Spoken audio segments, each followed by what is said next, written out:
Vanderford. We'll begin with a few questions from within the room. Austin, congrats on the win, man. Kind of a messy one out there. Yeah. Talk to me about how you're feeling after another win, man. I feel good. I like to make them messy like that, especially I think here Mohegan side I had another bloody one too. But I feel good. Man, I wanted to get the finish so bad, and I feel like I need to finish guys like that. No disrespect to him, but I had him in spots, and I gotta get the finish there. So, I'm brand new American Top Team in Coconut Creek, and so far so good. We got a lot of work to do, but I got some really great guys in my corner, and Mo and Coach Pahumpa. They're gonna take me to the next level for sure. And how nice was it to get in there and just compete? Because it's been so long since we've seen you. I'm guessing that's pretty solid within itself, right? Yeah, for sure. It's not without. It's not my choice that I haven't been in here in so long. With the way the world is, and just stuff happening. So feels good. I love to fight. I love to be here, and I'm really thankful to be back, and I'm excited to get back in. Honestly. And the opponent switch, I know going into it, you said, nothing really changed. I'm just going to do what I'm going to do. Yeah. Is that kind of how it played out? That's what I'm going to do, man. No secrets about it. It took me a little bit. I had to get my distance in, but got my jab working, started landing the jab. I need to straighten out my right hand a little bit. And, I'm pretty sure I broke it, midway through the first or whatever. And just some positions, it was hard for me I like to wrist ride. It was kind of hard to get a grip and whatnot, but we went out and got the job done. I'm happy with it. And what do you think's next for you? I mean, you're 4-0 in Bellator. There aren't a whole lot of guys at middleweight that are on that type of streak. Yeah. How do you get to the title? Do you think you're close? I definitely think I still got a lot of room to grow and to get to that point. And when I'm fighting for the title, I want people to know like I deserve this and I'm ready to fight for that title. So, I'm ready whenever, but we're just going to keep on the pace and do what Bellator wants me to do. And they've done such a great job so far. And I had some opponents fall out. They were quick to get me someone tough like Vinny. He's got some experience in there, and he's won some big fights, got some good exposure and whatnot. So, yeah. And you mentioned King Mo, and we just saw him back here. Him specifically, how much has he impacted what you're doing now and helped you improve?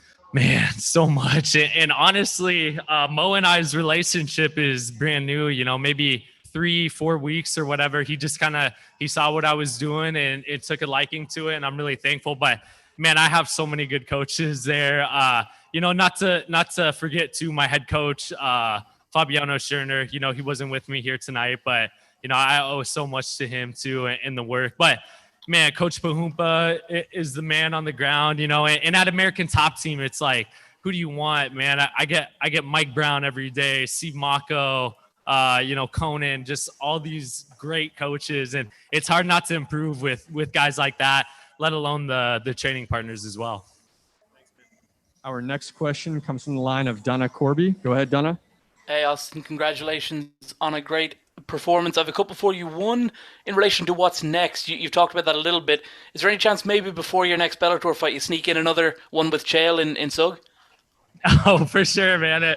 As soon as when Chael gets him going, he knows who to call. He knows who will take the matches. With a lot of guys that no one wants to necessarily go against, Jake Shields, the boogeyman, and I'm just in there trying to get better and improve myself. So, Chael knows who to call, and I'm always down to compete. I have a couple more if that's okay with Danny, but the first one is with regards to ATT, your team, a lot of guys in there at the moment who are very vocal about politics and what's happening at the moment in the world. Did you kind of yourself and your wife kind of actively take a step to decide, we're going to steer clear of being so public with that sort of stuff? I don't think consciously, we're both not really political people and I've got my own opinions on things and whatnot, but it's for us. And I'm gonna be honest, I'm a fighter, man. I'm not really, I'm intelligent, but I'm not like the most intelligent guy. I do have a college degree and whatnot. So, for me, I don't think it's right to really voice much because I just don't have a lot of education on it. And, some people might think that's silly and I should care more, but I'm a fighter and I care about fighting. And of course I care about the US in the world. But, you know, my father was in the military, my grandfathers, and I have so much respect for the military and what they do and whatnot. And, you know, and that's just kind of where I'm at. Keith? Hey, Austin, Keith Schilling, Sherdog. Congratulations on the victory. First question I want to ask you is, you were originally supposed to go against Chris Curtis. He's really known for his boxing, a little bit of his wrestling. You had to switch to Vinicius De Jesus, who's more known for his Muay Thai and his jiu-jitsu. Talk to me about the adjustments you had to make going against a guy that, not the biggest name, but for those who studied him, really knows how good that guy is. Yeah, you know what? I said it all the media before the fight. All that I cared about was what Austin Vanderford was going to go out and do. And that's kind of what I went out and did. And it would have been the same game plan against Chris Curtis as well. So, you know, I'm going to go out there. I'm going to keep improving at ATT and get better. And, you know, I'm going to worry about what I do and go out and take care of business.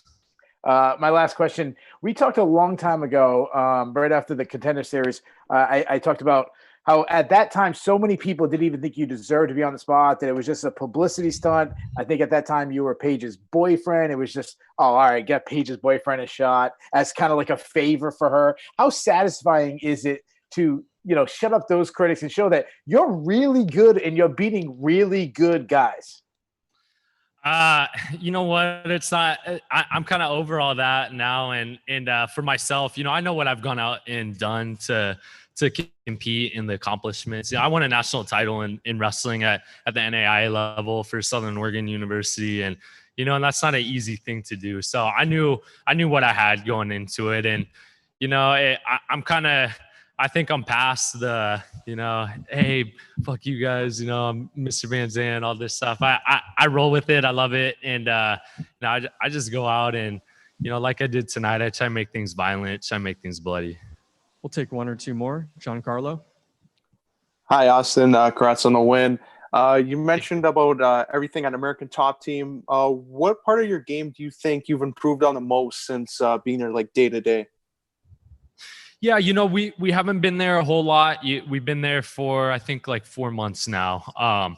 But already, you know, just the confidence. And it's tough to not be somewhat confident when you're walking through those doors every single day. And you got guys like King Mo telling you, you know, you got what it takes to be the best in the world. So I think first and foremost, my confidence, you know, there's a lot of really good striking coaches there. Coach Anderson, Coach Cattell, you know, all these guys. And I think that's where I'm really going to see an improvement. But, you know, right now I think it's just kind of the feel, getting like what you saw tonight. You know, I got right off the bat, I kind of got in a weird position and I was able to correct it and, you know, get on top and be in a dominant position the most fight.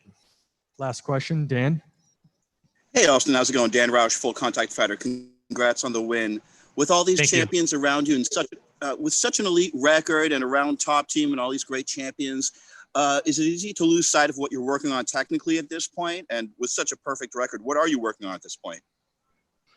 I'm working fight by fight, you know, just going out and executing and trying to perform at the best of my level. You know, I've got goal in mind and I know what I want to do and I want to fight for the title and I want to be the best in the world.